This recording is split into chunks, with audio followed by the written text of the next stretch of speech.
नमस्कार साथियों, आप सभी का स्वागत है आपके अपने चैनल क्विक नॉलेज में। जैसा कि हमारे चैनल द्वारा जेएसएससी सीजीएल को देखते हुए जनरल साइंस का वीडियो सीरीज स्टार्ट किया गया है। जैसा कि हमने पिछले वीडियो में भी बताया था कि जनरल साइंस किस प्रकार से जेएसएससी सीजीएल के लिए इम्पोर्टेंट है, क्योंकि इससे 20 प्रश्न आपको देखने को मिलेंगे, यानी कि कुल 60 नंबर का प्रश्न आपको जेएसएससी सीजीएल 2022 में जनरल साइंस से देखने को मिलेगा। इसलिए हमारे चैनल द्वारा जनरल साइंस का वीडियो सीरीज स्टार्ट किया गया है। इस सीरीज के माध्यम से आप अपने जनरल साइंस की पूरी अच्छी से तैयारी कर सकते हैं, वो भी फ्री ऑफ कॉस्ट, क्योंकि सारे वीडियो आपको यूट्यूब पर उपलब्ध कराए जाएंगे। हमने पिछले वीडियो में एक बहुत ही महत्वपूर्ण चैप्टर को शुरू किया था, वो था एसिड, बेस एंड सॉल्ट, यानी कि अम्ल, क्षारक एवं लवण। इस चैप्टर में हमने कल पिछले वीडियो में काफ़ी कुछ डिस्कस किया हुआ था। हमारा पिछला वीडियो का अंतिम टॉपिक था पीएच स्केल, जिसके बारे में हमने काफ़ी अच्छे से डिस्कस किया हुआ था। अगर आप पिछले वीडियो को नहीं देखे हैं अभी तक, तो आपको इस वीडियो के डिस्क्रिप्शन में लिंक दिया जाएगा, ताकि आप आसानी से उस वीडियो को प्राप्त करके देख सकते हैं। तो सबसे पहले बात करते हैं इस वीडियो की। इस वीडियो में हम एक बार रिकॉल कर लेंगे पीएच को, उसके बाद आगे बढ़ेंगे। तो चलिए आज का वीडियो शुरू करते हैं। सबसे पहले रिकॉल कर लेते हैं पीएच स्केल को, और उसके बाद पिछले वीडियो के बाद के टॉपिक को देखेंगे। जैसा कि पिछले वीडियो में हमने बताया था कि पीएच स्केल का रेंज, यानी कि नंबर कितना से कितना तक होता है, तो 0 से 14 तक होता है, यानी कि 14 तक होता है। और इसमें जो बीच का नंबर होता है, यानी कि 7, वह न्यूट्रल यानी कि उदासीन सॉल्यूशन को दर्शाता है। यानी कि उदासीन सॉल्यूशन यानी कि न्यूट्रल सॉल्यूशन का पीएच कितना होगा, तो 7 होता है। ठीक है। और हमने बताया था कि 7 से कम अम्लीय सॉल्यूशन को दिखाता है, यानी कि एसिडिक सॉल्यूशन को दर्शाता है, जबकि 7 से ज़्यादा होता है वो बेसिक सॉल्यूशन को दर्शाता है। यहाँ तक हमने काफ़ी अच्छे से बताया था आपको कि एसिडिक सॉल्यूशन का पीएच 7 से कम होगा और बेसिक सॉल्यूशन का पीएच 7 से ज़्यादा होगा। यानी कि कोई भी पदार्थ अगर एसिडिक है तो उसका पीएच 7 से कम होगा, और कोई भी पदार्थ को बेसिक है यानी कि क्षारीय है तो उसका 7 से ज़्यादा पीएच होगा। ये हमने बताया था। तो उसके बाद बताया था कि 7 से कम में क्या क्या, 6, 5, 4, 3, 2, 1, 0 सब तो आएंगे। तो कैसे बताए, अगर किसी का पीएच 2 है और किसी का पीएच 5 है, और आपसे पूछ लिया जाता है कि इन दोनों में कौन सबसे ज़्यादा अम्लीय होगा, कौन सा पदार्थ सबसे ज़्यादा अम्लीय होगा, तो हमने बताया था कि एसिडिक में आपको यह ध्यान देना है कि पीएच कौन छोटा है, यानी कि नंबर कौन सा छोटा है। जो नंबर छोटा होगा वो ज़्यादा एसिडिक होगा, यानी कि ज़्यादा अम्लीय होगा, यानी कि 2 ज़्यादा अम्लीय होगा 5 से। अगर आपसे पूछा जाए कि 6 और 5 में कौन सा ज़्यादा अम्लीय है, तो फिर 5 अब ज़्यादा अम्लीय होगा। और इसी तरह से पूछा जाए कि 6.5 में और 6.4 में कौन सबसे ज़्यादा एसिडिक है, तो 6.4 होगा। ठीक है। और बात की थी कि 7 से ज़्यादा किस पदार्थ को का पीएच होता है, तो बेसिक पदार्थ का, यानी कि क्षारीय पदार्थ का पीएच 7 से ज़्यादा होता है, जैसे कि 8, 9, 10, 11, 12, 13 और 14। तो हमने बेसिक के केस में बताया था कि अगर आपसे पूछ लिया जाए कि 9 और 13 में कौन ज़्यादा बेसिक है, यानी कि कौन ज़्यादा क्षारीय है, तो आपको बताना है कि बेसिक के केस में ठीक उसका एसिडिक का उल्टा होता है। जो जितना ज़्यादा बड़ा होगा उतना ज़्यादा बेसिक होगा, यानी कि 13 ज़्यादा बेसिक होगा 9 के कंपेयर से। अगर 13 और 14 में पूछा जाए तो 14 ज़्यादा बेसिक होगा, यानी कि ज़्यादा क्षारीय होगा। तो ये हमने बताया था। 0 से 14 तक रेंज होता है पीएच का, जो उसमें 7 न्यूट्रल सॉल्यूशन को शो करता है, और 7 से नीचे यानी कि 7 से छोटा नंबर एसिडिक मीडियम यानी एसिडिक पदार्थ का पीएच होता है। 7 से ज़्यादा बेसिक मीडियम बेसिक पदार्थ का पीएच होता है। तो इतना हमने समझ लिया था। आज हम लोग बहुत ही इम्पोर्टेंट बात करेंगे,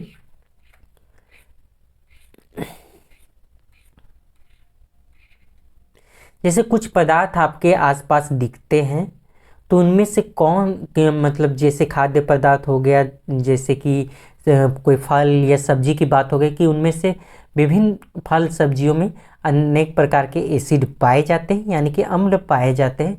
तो उससे परीक्षा में प्रश्न पूछे जाते हैं कि जैसे कि सेव में कौन सा अम्ल पाया जाता है, इमली में कौन सा अम्ल पाया जाता है। तो इस प्रकार के प्रश्न पूछे जाते हैं। तो हम समझते हैं कि जो जो जिससे जिससे प्रश्न बनते हैं उनके बारे में थोड़ा समझ लेते हैं। जैसे कि है विनेगर, पहला है विनेगर यानी कि सिरका। तो सिरका में आपसे पूछा जाएगा कि कौन सा एसिड पाया जाता है, तो आप बोलिएगा एसिटिक एसिड पाया जाता है। ठीक है, तो सिरका में कौन सा एसिड पाया जाता है, तो एसिटिक एसिड पाया जाता है। अगर बात किया जाए संतरा में, तो संतरा में कौन सा एसिड पाया जाता है, तो साइट्रिक एसिड पाया जाता है। जैसे कि एसिटिक एसिड बोले तो आप इसमें ये ध्यान मत दीजिएगा कि इसको हिंदी में क्या बोलेंगे। एसिटिक एसिड को हिंदी में भी एसिटिक एसिड ही बोला जाएगा, यानी कि जितने भी एसिड के नेम हैं वो हिंदी और इंग्लिश में सेम होते हैं। ठीक है, तो संतरा में कौन सा एसिड पाया जाता है, तो एसिटिक एसिड पाया जाता है। और बात करें टार्टरिक एसिड की, टार्टरिक एसिड किस में पाया जाता है, तो इसमें याद रखिएगा इमली, अंगूर और कच्चा आम। इमली, अंगूर और कच्चा आम में आपसे पूछा जाएगा कि कौन सा एसिड पाया जाता है, तो उसमें टार्टरिक एसिड पाया जाता है। और पूछा जाए कि ऑक्जेलिक एसिड किस में पाया जाता है, तो ऑक्जेलिक एसिड टमाटर और पालक में, अक्सर पालक में पूछा जाता है और टमाटर में पूछा जाता है कि टमाटर में कौन सा एसिड पाया जाता है, तो आपको बोलना है ऑक्जेलिक एसिड टमाटर में पाया जाता है। पालक में कौन सा एसिड पाया जाता है, तो उसमें भी ऑक्जेलिक एसिड पाया जाता है। अगर बात की जाए जैसे कि खट्टा दूध हो गया या दही हो गया, तो इसमें लैक्टिक एसिड पाया जाता है। ठीक है, लैक्टिक एसिड पाया जाता है। जैसे कि लैक्टोमीटर का नाम तो सुने हैं, जो कि दूध में पानी की मात्रा को बताता है। तो उसी से याद रखिएगा कि लैक्टिक एसिड दूध का ही प्रोडक्ट है दोनों, यानी कि दूध जब खट्टा हो जाता है या फिर दही दोनों खट्टा होता है। आप जाने थे पिछले वीडियो में भी आपसे बताया गया था कि खट्टा जो पदार्थ है उसमें एसिड पाया जाता है, क्योंकि एसिड का टेस्ट यानी कि स्वाद खट्टा होता है। तो खट्टा दूध और दही में कौन सा एसिड पाया जाता है, तो लैक्टिक एसिड पाया जाता है। और बात करें नींबू भी तो खट्टा लगता है, तो इसमें कौन सा एसिड पाया जाता है, तो साइट्रिक एसिड पाया जाता है। ठीक है, तो आपसे परीक्षा में अगर पूछा जाए कि नींबू में कौन सा एसिड पाया जाता है और आपको 4 ऑप्शन दे दिया जाए, तो आप कौन सा ऑप्शन टिक लगाइएगा, तो साइट्रिक एसिड का। और एक था संतरा और नींबू, ये दोनों में साइट्रिक एसिड पाया जाता है। तो ये याद रहेगा कि संतरा और नींबू में दोनों में साइट्रिक एसिड पाया जाता है। एप्पल में यानी कि सेव में कौन सा एसिड पाया जाता है, तो मैलिक एसिड पाया जाता है। ठीक है, और जब चींटी यानी कि आंट चींटी जब डंक मारती है तो कौन सा एसिड छोड़ती है। देखते होंगे कि जब चींटी काटती है तो हमें जलन का एहसास होता है, चींटी काटती है तो हमें जलन का एहसास होता है। तो आपसे पूछा जाएगा कि जब चींटी काटती है तो कौन सा एसिड छोड़ देती है जिसके कारण से जलन का एहसास होता है, तो आपको बोलना है मिथेनोइक एसिड और फॉर्मिक एसिड। यहाँ पे ये सोच रहे होगे कि 2 नाम क्यों लिए, तो एक नाम है आईपेक नेम, IUPAC नेम, और एक नाम है कॉमन नेम। तो केमिस्ट्री में भी जितने भी सब्सटेंस होते हैं उनके एक कॉमन नेम भी होता है और एक आईपेक नेम होता है। तो इसलिए कंफ्यूज नहीं करना है, हम दोनों नाम इसलिए बता दिए हैं क्योंकि परीक्षा में एक कभी कभी मिथेनोइक एसिड ऑप्शन में दिखता है तो कभी कभी फॉर्मिक एसिड ऑप्शन में दिखता है। इसीलिए अगर मिथेनोइक एसिड और फॉर्मिक एसिड दोनों नाम से आपको याद रखना है कि जब चींटी काटती है तो कौन सा एसिड छोड़ती है, तो मिथेनोइक एसिड छोड़ती है। जितने भी ऑर्गेनिक सब्सटेंस हैं उनके आईपेक नेम और कॉमन नेम दोनों होते हैं, आईपेक नेम और कॉमन नेम दोनों होते हैं। तो इसीलिए इसको ध्यान में रखिएगा कि मिथेनोइक एसिड और फॉर्मिक एसिड दोनों नाम आपको ध्यान में होने चाहिए। आगे बढ़ते हैं।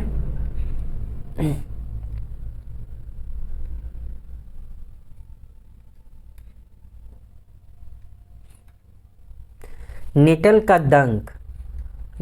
डंक में भी मिथेनोइक एसिड वो छोड़ता है जिसको फॉर्मिक एसिड भी कहा जाता है। और आगे है मधुमक्खी का डंक। तो आप देखते होंगे कि मधुमक्खी का डंक में काफ़ी ज़्यादा लहर होता है, मतलब बहुत ज़्यादा एकदम लहरने लगेगा जब मधुमक्खी का अगर डंक मार ले तो। क्यों ऐसा होता है? क्योंकि जब मधुमक्खी डंक मारती है, काटती है, तो आम भाषा में बोल लिया जाए तो एसिड छोड़ देती है, ठीक है, एसिड छोड़ देती है, जिसके कारण से हमें बहुत भयानक सा जलन का एहसास होता है। तो आपको ध्यान में रखना है, जब मधुमक्खी डंक मारती है तो एसिड छोड़ देती है, जिसके कारण से हमें जलन का एहसास होता है। अगर उस जगह हम बेकिंग सोडा लगाएं, अगर उस जगह हम बेकिंग सोडा, क्योंकि सोडा तो आप सभी घर में पाए जाते हैं, तो अगर उस जगह हम कोई भी बेसिक सब्सटेंस लगाएं, जिसमें जो कोई भी बेस अगर लगाएं, तो हमें रिलीफ महसूस होता है। ऐसा क्यों होता है? हमने पिछले वीडियो में भी बताया था, न्यूट्रलाइजेशन रिएक्शन। अगर एक एसिड और बेस मिलता है तो क्या होता है? न्यूट्रलाइजेशन रिएक्शन, न्यूट्रल होता है, न्यूट्रल बनता है, साल्ट और वाटर का फॉर्मेशन होता है। तो ये हमने पिछले वीडियो में भी बताया था। तो अगर आप वहाँ पे जहाँ पे डंक मारा है वहाँ पे अगर बेकिंग सोडा लगाते हैं तो क्या होगा? जो वो एसिड छोड़ा है, जिसके कारण से जलन का एहसास हो रहा है, वो बेस से मिलने के बाद न्यूट्रल हो जाएगा, ठीक है। तो बेकिंग सोडा न्यूट्रल इन मतलब बेसिक इन नेचर होता है, तो हमें रिलीफ महसूस होता है, क्योंकि बेकिंग सोडा बेसिक होता है जो कि एसिड को न्यूट्रल कर देता है, ठीक है। यहाँ तक आपने समझा। एक बार आप मतलब वीडियो को पॉज करके सारा नोट डाउन कर लीजिएगा, क्योंकि इस एग्जाम में से पूछा जाता है। वैसे आपको PDF प्रोवाइड भी किया जाएगा हमारे टेलीग्राम चैनल में। अगर अभी तक आपने हमारे टेलीग्राम चैनल को ज्वाइन नहीं किया है तो ज्वाइन कर ले, इस वीडियो के डिस्क्रिप्शन बॉक्स में भी लिंक मिल जाएगा। तो चलिए आगे बढ़ते हैं। तो हमने कल न्यूट्रलाइजेशन रिएक्शन यानी उदासीनीकरण अभिक्रिया के बारे में बताया था। उसमें बताया था कि जब एसिड और बेस रिएक्ट करते हैं तो सॉल्ट बनाते हैं। पर सॉल्ट या तो एसिडिक सॉल्ट भी बन सकता है, बेसिक सॉल्ट भी बन सकता है, या फिर न्यूट्रल सॉल्ट भी बन सकता है। ये डिपेंड करता है कि एसिड और बेस जो रिएक्ट हो रहे हैं वो कैसा नेचर, कैसा है, स्ट्रॉन्ग है कि वीक है। जैसे कि हमने बताया था कि अगर दोनों स्ट्रॉन्ग होंगे यानी दोनों ताकतवर होंगे तो दोनों आपस में मतलब एक दूसरे को ख़त्म करके न्यूट्रल हो जाएंगे, पूरी तरह से न्यूट्रल हो जाएंगे, यानी कि न्यूट्रल सॉल्ट बन जाएगा। अगर दोनों कमज़ोर होंगे तो दोनों आपस में टकरा के एक दूसरे को ख़त्म कर देंगे और न्यूट्रल सॉल्ट बनेगा, ठीक है। मगर ऐसा केस हो जाए जिसमें एक स्ट्रॉन्ग रहे और अगला वीक रहे, तो स्ट्रॉन्ग वाला तो तुरंत उसको ख़त्म कर देगा और जो सॉल्ट बनेगा ये उस स्ट्रॉन्ग वाला के नेचर में बनेगा। जैसे कि आपसे एक दिख रहे हैं, जैसे कि स्ट्रॉन्ग एसिड और वीक बेस, यानी कि एसिड तो ताकतवर है और बेस कमज़ोर है, तो कौन सा जो सॉल्ट बनेगा वो किसके नेचर में होगा? ताकतवर के नेचर में होगा, यानी कि एसिडिक सॉल्ट बनेगा। और बात करें कि वीक एसिड अगर रहेगा और स्ट्रॉन्ग बेस रहेगा तो कौन सा बनेगा? तो जो स्ट्रॉन्ग रहेगा स्ट्रॉन्ग बेस के नेचर में सॉल्ट बनेगा। तो ये हमने कल भी बताया था। जैसे कि NaCl का फॉर्मेशन कैसे होता है, ये देखिए। NaCl जो कि एक प्रकार का न्यूट्रल सॉल्ट है। NaCl जो आप दैनिक जीवन में सॉल्ट यूज करते हैं, जो नमक यूज करते हैं, वो NaCl होता है। तो कभी कभी इस तरह से भी प्रश्न पूछ जाता है कि खाने में जो नमक यूज किया जाता है वो कौन सा, उसका फॉर्मूला क्या होता है? तो NaCl, सोडियम क्लोराइड, ठीक है। तो सोडियम NaCl जब HCl यानी कि स्ट्रॉन्ग एसिड है, HCl स्ट्रॉन्ग एसिड है और NaOH स्ट्रॉन्ग बेस है, ये दोनों जब रिएक्ट करता है तो NaCl का फॉर्मेशन होता है, जिसका pH 7 होता है। NaCl पूरा न्यूट्रल है, इसीलिए इसका pH कितना होगा? 7 होगा। तो HCl और NaOH यानी कि स्ट्रॉन्ग HCl और स्ट्रॉन्ग बेस NaOH जब रिएक्ट करता है तो पूरी तरह से न्यूट्रल सॉल्ट बनता है, जो कि NaCl बनता है, ठीक है। तो चलिए एक प्रश्न आपसे डिस्कस कर लेते हैं जो कि पिछले वर्षों में पूछे गए हैं विभिन्न परीक्षाओं के द्वारा। जैसे कि NaCl एक लवण है, यानी कि सॉल्ट है, ये तो पता है। जो बनता है NaCl कैसे बनता है? तीव्र अम्ल और मंद क्षार से, यानी कि स्ट्रॉन्ग एसिड और वीक बेस से, वीक एसिड और वीक बेस से, स्ट्रॉन्ग एसिड और स्ट्रॉन्ग बेस से, और वीक एसिड या स्ट्रॉन्ग बेस से। तो हमने बोला कि NaCl कैसे बनता है? जब HCl और NaOH यानी कि सोडियम हाइड्रोक्साइड और देखिए HCl हाइड्रोक्लोरिक एसिड। तो यहाँ पे देखिए HCl स्ट्रॉन्ग एसिड है और NaOH स्ट्रॉन्ग बेस है, यानी कि स्ट्रॉन्ग मिलकर NaCl का निर्माण होता है, जो कि न्यूट्रल होता है। तो स्ट्रॉन्ग किस में है? स्ट्रॉन्ग एसिड स्ट्रॉन्ग बेस, यानी कि तीव्र अम्ल और तीव्र क्षार मिलकर NaCl का निर्माण करता है। तो ये प्रश्न आपको बहुत अच्छे से समझ में आ गया होगा। तो चलिए आगे बढ़ते हैं और कुछ इंपॉर्टेंट टॉपिक को देखते हैं। तो अगला है एक रिएक्शन है, काफ़ी इंपॉर्टेंट रिएक्शन है, क्लोर अल्कली प्रोसेस, यानी कि क्लोर क्षार प्रक्रिया। तो इसमें क्या होता है, इसमें जो होता है NaCl का एक्वस सोल्यूशन होता है, यानी कि NaCl जब पानी में घुला हुआ सोल्यूशन होता है इसको क्या कहते हैं, तो ब्राइन कहते हैं। याद रखिएगा, सोडियम क्लोराइड का जलीय विलयन को लवण जल कहा जाता है। ठीक है, तो सोडियम क्लोराइड के एक्वस सोल्यूशन को ब्राइन कहा जाता है। कभी कभी क्या होता है कि यहाँ पे तो आप हिंदी देख रहे हैं कि लवण जल, मगर कभी कभी परीक्षा में डायरेक्ट हिंदी में भी ब्राइन लिख देता है, इसलिए आपको ध्यान में रखना है कि ब्राइन किसे कहा जाता है, तो सोडियम क्लोराइड के जलीय सॉल्यूशन को, यानी कि एक्वस सॉल्यूशन को ब्राइन कहा जाता है। जब सोडियम क्लोराइड के एक्वस सॉल्यूशन यानी कि जलीय सॉल्यूशन में इलेक्ट्रिसिटी पास किया जाता है तो सोडियम हाइड्रोक्साइड का निर्माण होता है। ठीक है, सोडियम हाइड्रोक्साइड का निर्माण होता है जब NaCl एक्वस NaCl में, ठीक है, इलेक्ट्रिसिटी पास होता है तो सोडियम हाइड्रोक्साइड का निर्माण होता है, NaOH का निर्माण होता है। इसी को क्लोर अल्कली प्रोसेस यानी कि क्लोर क्षार प्रक्रिया बोला जाता है। ठीक है, तो एक बार रिएक्शन देख लीजिए कि किस प्रकार से होता है। तो देख सकते हैं अपने स्क्रीन में रिएक्शन NaCl यानी वाटर में घुला हुआ NaCl, इसी को क्या कहा जाता है, ब्राइन कहा जाता है, यानी कि जलीय लवण जल कहा जाता है। जब इसमें करंट पास होता है तो क्या बनता है, NaOH, क्लोरीन और हाइड्रोजन। तो NaOH देखिए क्या होता है, जो इलेक्ट्रिसिटी पास होने वाला जो रिएक्शन होता है तो उसमें दो रड होता है। क्या होता है, दो रड होता है। एक रड होता है कैथोड और एक रड होता है एनोड, इस प्रकार से होता है। ठीक है, तो एक रड होता है कैथोड, एक रड होता है एनोड और करंट इसी में पास किया जाता है। तो कुछ प्रोडक्ट होते हैं जो कि कैथोड के करीब बनते हैं, कुछ प्रोडक्ट एनोड के करीब बनते हैं। तो जो NaOH बनेगा वो कैथोड के करीब बनता है और क्लोरीन गैस रिलीज करता है वो एनोड के करीब, एनोड में के करीब रिलीज करेगा और हाइड्रोजन गैस कैथोड के करीब रिलीज करेगा। ठीक है, तो क्या क्लोर अल्कली प्रक्रिया में दो गैस रिलीज करेंगे, एक है क्लोरीन गैस और एक हाइड्रोजन गैस। ये दोनों गैस निकलेंगे उस प्रक्रिया में, यानी कि उस रिएक्शन में, प्रोसेस में, और NaOH प्रोडक्ट बनेगा जिसको सोडियम हाइड्रोक्साइड बोलते हैं। सोडियम हाइड्रोक्साइड का यूज सोप एंड डिटर्जेंट यानी कि सरफ और साबुन में किया जाता है। क्लोरीन गैस स्विमिंग पूल में, तो आपसे पूछा जाएगा कि स्विमिंग पूल में कौन सा गैस यूज होता है, जो स्विमिंग पूल का जल होता है उसमें कौन सा गैस यूज होता है, तो क्लोरीन गैस यूज होता है। और हाइड्रोजन तो आपको पता होगा फ्यूल में यूज होता है।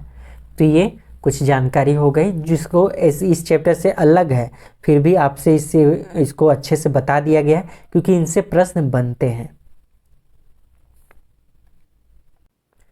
तो एक प्रश्न आप देख लीजिए जो कि आपके स्क्रीन में दिख रहा है, व्हाट इज ब्राइन सोल्यूशन। अभी हमने बताया ब्राइन विलयन क्या है, तो अभी हमने बताया था कि लवण जल से याद मत रखिएगा, मतलब उसको भी याद रखिएगा मगर ब्राइन भी आपको ध्यान में रखना है। देख लीजिए यह प्रश्न भी पिछले वर्षों में विभिन्न परीक्षाओं में पूछे गए हैं। तो ब्राइन सॉल्यूशन क्या है, तो ब्राइन सॉल्यूशन है एक्सेस सॉल्ट प्लस वाटर। ठीक है, यानी कि सॉल्ट प्लस वाटर का सॉल्यूशन को ब्राइन सॉल्यूशन यानी कि लवण जल कहा जाता है। तो ऑप्शन ए इसका राइट आंसर हो जाएगा। तो चलिए आगे बढ़ते हैं, और एक इम्पोर्टेंट टॉपिक है ब्लीचिंग पाउडर यानी कि विरंजक चूर्ण। विरंजक चूर्ण, ये इसका फॉर्मूला सबसे पहले आपको ध्यान में होना चाहिए। इसका फॉर्मूला है CaOCl2। तो आपसे पूछा जाएगा कि इसको क्या बोलेंगे, तो कैल्शियम ऑक्सीक्लोराइड। क्या बोलेंगे, कैल्शियम ऑक्सीक्लोराइड बोलेंगे। ठीक है, तो ब्लीचिंग पाउडर का फॉर्मूला क्या होता है, CaOCl2। ये ध्यान में रखिएगा क्योंकि डायरेक्ट इससे प्रश्न बनता है कि ब्लीचिंग पाउडर यानी कि विरंजक चूर्ण का फॉर्मूला क्या होगा, तो CaOCl2। आप ये ध्यान रखिएगा जो ब्लीचिंग पाउडर के उत्पादन में किस गैस का प्रयोग किया जाता है, तो क्लोरीन गैस का प्रयोग किया जाता है। तो ये पूछता है कि किस गैस का प्रयोग किया जाता है ब्लीचिंग पाउडर के निर्माण में, उत्पादन में। एक बात ये ध्यान में रखिएगा और एक बात और ध्यान में रखिएगा कि अगर ब्लीचिंग पाउडर को जल में घोलेंगे तो भी क्लोरीन गैस निकलेगा। ठीक है, ब्लीचिंग पाउडर को अगर जल में घोला जाएगा तो भी क्लोरीन गैस निकलेगा और ब्लीचिंग पाउडर के निर्माण में क्लोरीन गैस का प्रयोग किया जाता है। तो देख सकते हैं ब्लीचिंग पाउडर के निर्माण का रिएक्शन, जैसे कि CaOH2। तो CaOH2 सबसे पहले ये ध्यान में रखिए कि इसको क्या बोला जाता है, इसको सिलेक्ट लैम्प बोला जाता है। तो इसको पहले पढ़ेंगे क्या, तो इसको पढ़ेंगे कैल्शियम हाइड्रोक्साइड। ठीक है, OH जिसमें लगा रहेगा तो उसको पढ़ेंगे हाइड्रोक्साइड। ठीक है, OH हाइड्रोक्साइड पढ़ेंगे, जैसे कि NaOH तो सोडियम हाइड्रोक्साइड, CaOH यानी कि कैल्शियम हाइड्रोक्साइड।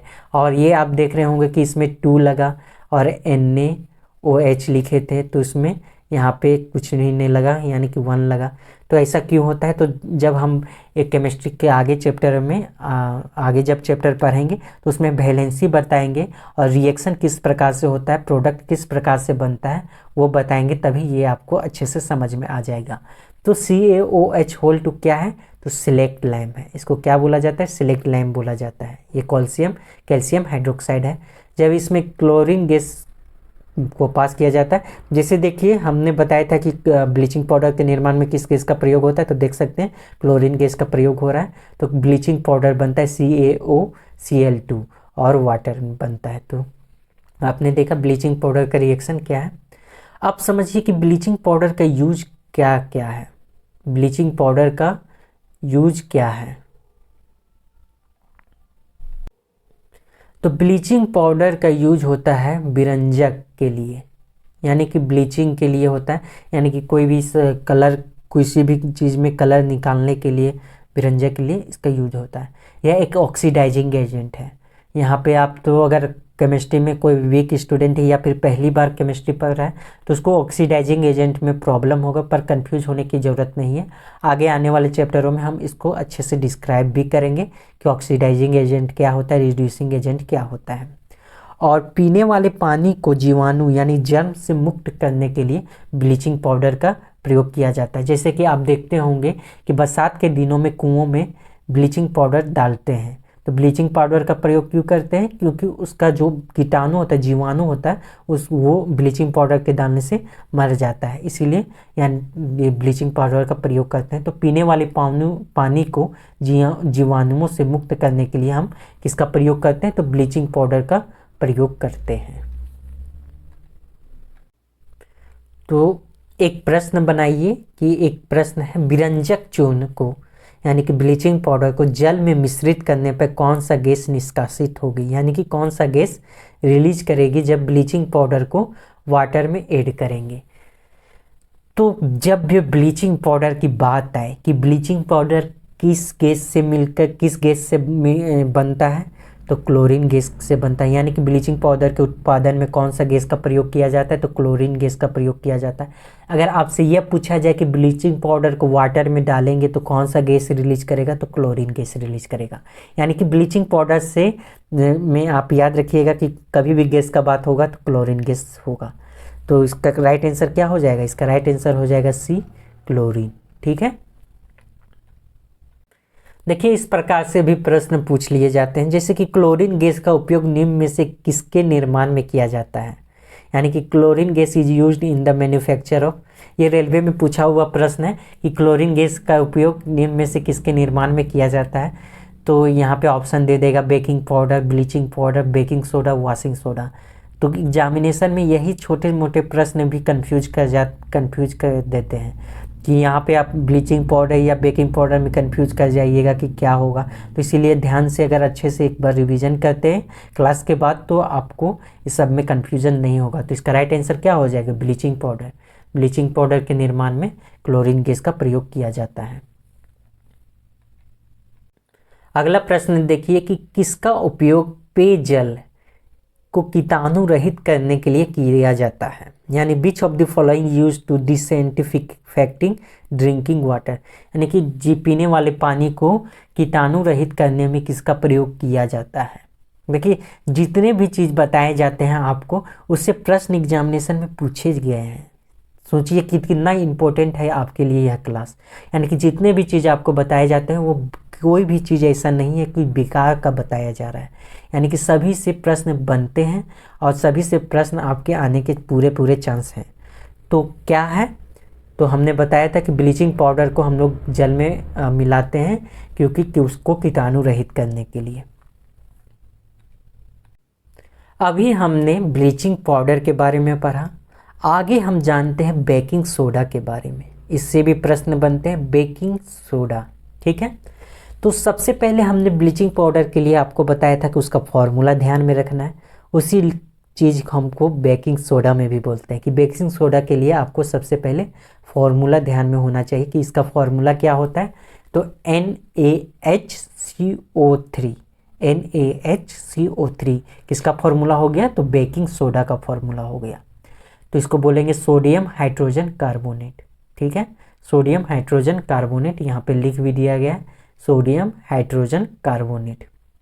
तो इसके लिए रिएक्शन क्या है, तो NaCl जब वाटर CO2 NH3 से मिलता है तो NH4Cl और NaHCO3।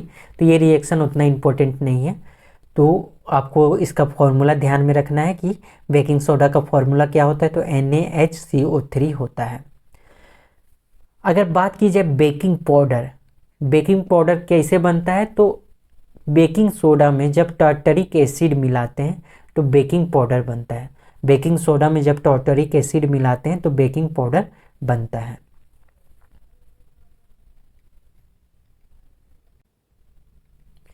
आगे बात करते हैं कि बेकिंग पाउडर या बेकिंग सोडा का क्या क्या यूज है। यूज इसको देखते हैं, यानी कि प्रयोग क्या है। तो कुकिंग में प्रयोग होता है बेकिंग सोडा, ये आप सभी को पता है। बेसिक इन नेचर होता है, baking soda basic in nature होता है। एंटी एसिड, सबसे पहले समझिए एंटी एसिड क्या होता है। जैसे कि अगर आप कभी कोई पार्टी उटी में जाते हैं और बहुत सारा खा लेते हैं उल्टा सीधा सामान, तो आपको एसिडिटी हो जाता है, यानी कि आपके स्टोमक में बहुत ज़्यादा एसिड बढ़ जाता है, जिससे कि आपको स्टोमक पेन होने लगता है, यानी कि पेट दर्द का शिकायत होने लगता है। तो उसी को ठीक करने के लिए हम एंटी एसिड का प्रयोग करते हैं, यानी एंटी एसिड खाते हैं, जिससे कि हमारा वो स्टोमक पेन ठीक होता है। तो एंटी एसिड क्या है, तो anti acid the substance that prevent और reduce too much acid specially in stomach, यानी कि इस पेट में जब बहुत ज़्यादा एसिड हो जाता है तो उसको कम करने के लिए या ख़त्म करने के लिए हम एंटी एसिड का प्रयोग करते हैं। तो आप सोचिए कि बहुत ज़्यादा एसिड हो जाता है, यानी कि स्टोमक में बहुत ज़्यादा एसिड हो जाता है, तो उसको ख़त्म करने के लिए हमको किस चीज़ का ज़रूरत पड़ेगा, बेस का ज़रूरत पड़ेगा, यानी कि बेस का क्षारक का ज़रूरत पड़ेगा। जब अम्लीय हो जाएगा कोई चीज़ तो उसको हटाने के लिए, ख़त्म करने के लिए, न्यूट्रल करने के लिए हम किस चीज़ का प्रयोग करेंगे, तो क्षारक का प्रयोग करेंगे, क्षार का प्रयोग करेंगे, ठीक है। तो जो हम बताएं कि baking soda basic in nature होता है, इसलिए यह एंटी एसिड के रूप में प्रयोग किया जाता है। एंटी एसिड के अंतर्गत वे सभी पदार्थ आएंगे जो कि बेसिक इन नेचर होते हैं, ठीक है, जो वे पदार्थ आते हैं जो कि बेसिक इन नेचर होते हैं। तो बेकिंग पाउडर या बेकिंग सोडा क्या है, एंटी एसिड है। सोडा एसिड फायर एक्सटिंग्विशर में भी इसका प्रयोग किया जाता है। पारोटी या केक बनाने में बेकिंग सोडा या बेकिंग पाउडर का प्रयोग होता है। तो क्या होता है, जैसे कि ये बेकिंग सोडा हो गया, इसमें एसिड मिला दिए तो क्या बन जाएगा, बेकिंग पाउडर बन जाएगा। और जब इसको हीट करेंगे तो CO2 और H2O gas CO2 gas release करता है। जब बेकिंग पाउडर को हीट करेंगे तो कौन सा गैस रिलीज करता है, तो CO2 गैस रिलीज करता है, और साथ में वाटर और सोडियम साल्ट ऑफ एसिड बनता है। तो जो CO2 गैस रिलीज होता है, उससे क्या होता है, CO2 गैस के कारण पारोटी या केक फूल जाता है तथा इसमें यह मुलायम एवं स्पॉन्जी हो जाता है। तो देखे होंगे कि केक मुलायम और स्पॉन्जी होता है, तो ऐसा क्यों होता है, जब हम लोग देखिए बेकिंग पाउडर से तो केक बनता है, बेकिंग पाउडर को जब गर्म किया जाता है तो CO2 गैस रिलीज होता है, वो CO2 गैस ही उसको मतलब केक या पारोटी को फुला देता है और उसे मुलायम और स्पॉन्जी बना देता है, ठीक है। तो देखिए एक प्रश्न को, निम्नलिखित गैसों में से किसकी वजह से ब्रेड या केक फूलता है और नरम और सुगंधित बन जाता है। तो अभी हमने डिस्कस किया कि जब बेकिंग पाउडर को जब गर्म करते हैं तो CO2 गैस रिलीज होता है और वो CO2 गैस के कारण से ही ब्रेड या केक फूलता है और स्पॉन्जी बनता है। तो देखिए किस तरह से प्रश्न पूछे जाते हैं, इसलिए सारी चीज़ को अगर आप ध्यान से सुनते हैं तो आपको कितना भी टफ से हार्ड प्रश्न आपको एग्जाम में देखने को मिलता है, आप उसको बनाने में पूरी सक्षम रहेंगे। जैसे एक प्रश्न और है, सोडियम हाइड्रोजन कार्बोनेट के गर्म होने पर निम्न गैसों में से कौन सी गैस छूटती है। तो देखिए यहाँ पे सोडियम हाइड्रोजन कार्बोनेट, यहाँ पे बेकिंग सोडा है ना यहाँ पे बेकिंग पाउडर का जिक्र किया है, यहाँ पे उसका फॉर्मूला लिख दिया है कि सोडियम हाइड्रोजन कार्बोनेट के गर्म होने पर निम्न में से कौन सा गैस रिलीज होता है। तो इस प्रकार से प्रश्न भी पूछे जा सकते हैं, इसीलिए आपको फॉर्मूला ध्यान में होने चाहिए कि बेकिंग सोडा का फॉर्मूला क्या होता है, तो सोडियम हाइड्रोजन कार्बोनेट होता है। तो कौन सा गैस रिलीज करेगा, तो कार्बन डाइऑक्साइड रिलीज करेगा। नेक्स्ट देखते हैं हम लोग वॉशिंग सोडा यानी धोने का सोडा, वॉशिंग सोडा को देखते हैं। तो जैसा कि हमने सब में बताया कि आपको फॉर्मूला ध्यान में होना चाहिए, तो इसका भी फॉर्मूला आपको ध्यान में होना चाहिए, Na2CO3.10H2O। तो ये कभी कभी सभी को यहाँ तक याद होता है Na2CO3, ठीक है, और .10H2O में कंफ्यूज कर जाते हैं। तो .10H2O भी उतना ही महत्वपूर्ण है, उतना ही इम्पोर्टेंट है, क्योंकि परीक्षा में इस तरह के भी प्रश्न पूछे गए हैं जहाँ पे पूछा गया है कि वॉशिंग सोडा में कितने मॉलिक्यूल ऑफ वाटर होते हैं, यानी कि वाटर का कितना मॉलिक्यूल होता है वॉशिंग सोडा में। तो 10 मॉलिक्यूल होता है वॉशिंग सोडा में, ये ध्यान में रखिएगा। वॉशिंग सोडा का प्रयोग इंडस्ट्रीज में होता है और बोरेक्स बनाने में इसका प्रयोग होता है। बोरेक्स का फॉर्मूला भी आपको बताया जाएगा। बोरेक्स को बनाने में वॉशिंग सोडा का प्रयोग होता है, क्लीनिंग के लिए होता है। It is used for removing permanent hardness of water, यानी कि जल के अस्थायी कठोरता को हटाने के लिए भी इसका उपयोग होता है।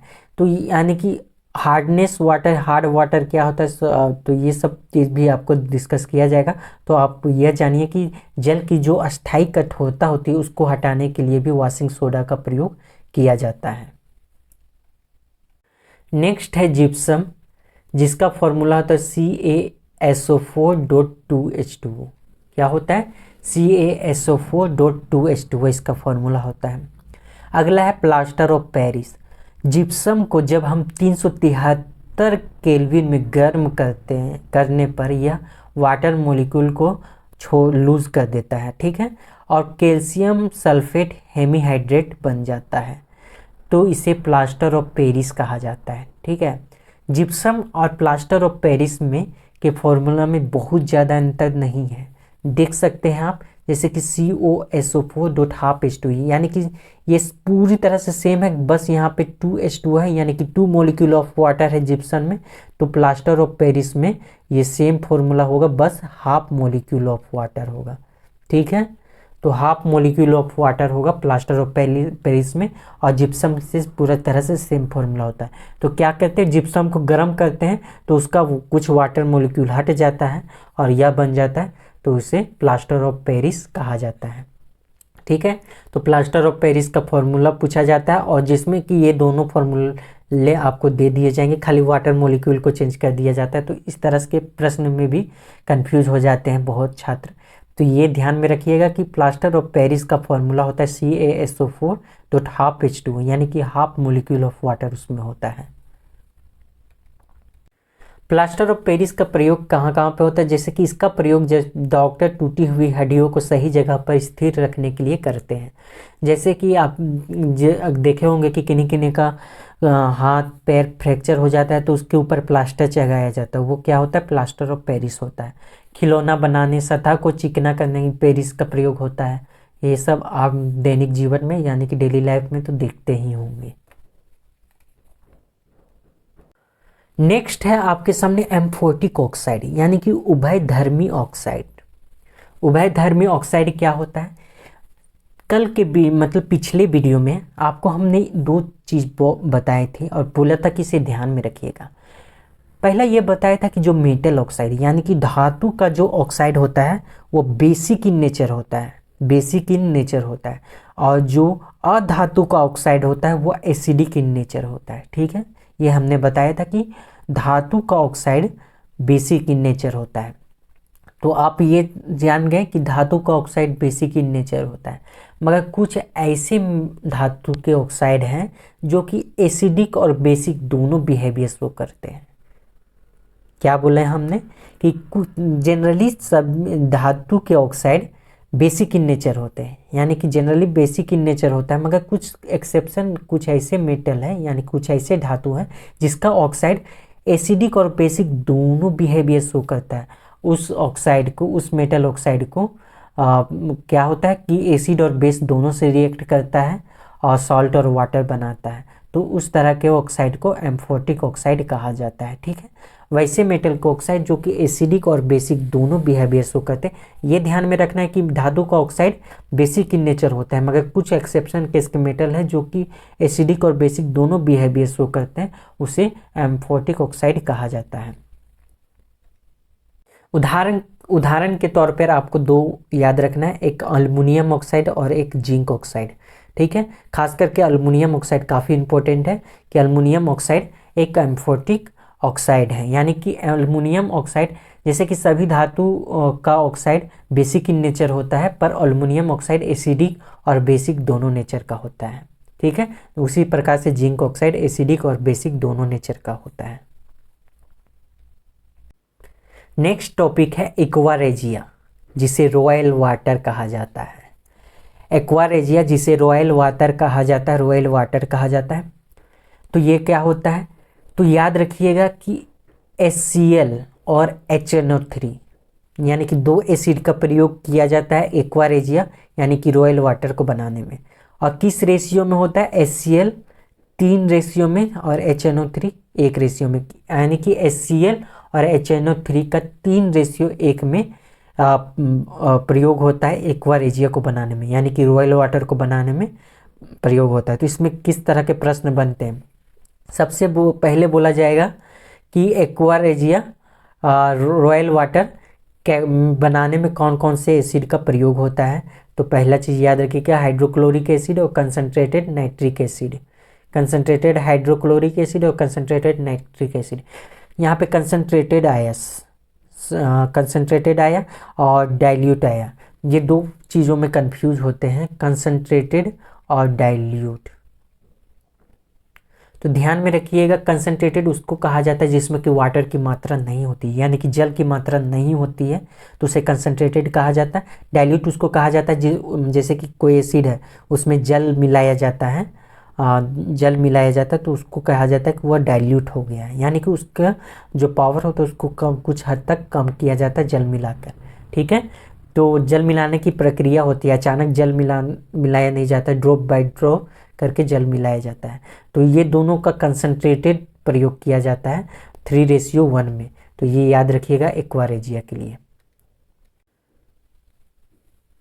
तो देखिए किस प्रकार से प्रश्न पूछा गया है कि aqua regia is the mixture of following in the ratio of 1:3। अभी हमने बताया था कि 3:1 में किसका किसका प्रयोग करते हैं, HCl और HNO3, मगर प्रश्न में क्या है 1:3 में किसका किसका प्रयोग करेंगे।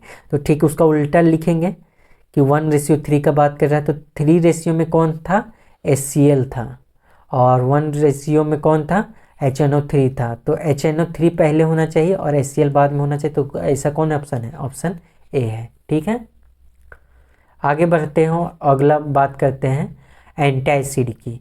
तो एंटासिड के लिए हमने काफ़ी अच्छे से डिस्कस कर लिया है पीछे, तो आपको इसमें दिक्कत नहीं होना चाहिए। यहाँ पे उदाहरण देख लीजिए, एंटासिड का उदाहरण होगा मैग्नीशियम हाइड्रोक्साइड यानी कि मिल्क ऑफ मैग्नीशिया, और बेकिंग सोडा तो हमने पीछे भी बताया कि baking soda basic in nature होता है, इसलिए एंटासिड है। तो एंटासिड के बारे में क्या बताया था, एक बार फिर से रिकॉल कीजिए कि जब स्टोमक में बहुत ज़्यादा एसिडिक हो जाता है, यानी कि हम बहुत पार्टी उटी में बहुत अटर पटर टाइप का खाना खा लेते हैं तो एसिडिटी हो जाता है, यानी कि जलन सा होने लगता है पेट में, यानी कि पेट में एसिड का मात्रा बढ़ जाता है, तो हम बेस खाते हैं, यानी कि क्षार प्रकृति का होता है जो पदार्थ, उसको खाते हैं, जैसे कि मैग्नीशियम हाइड्रोक्साइड हो गया, बेकिंग सोडा हो गया, तो इनको एंटासिड कहा जाता है।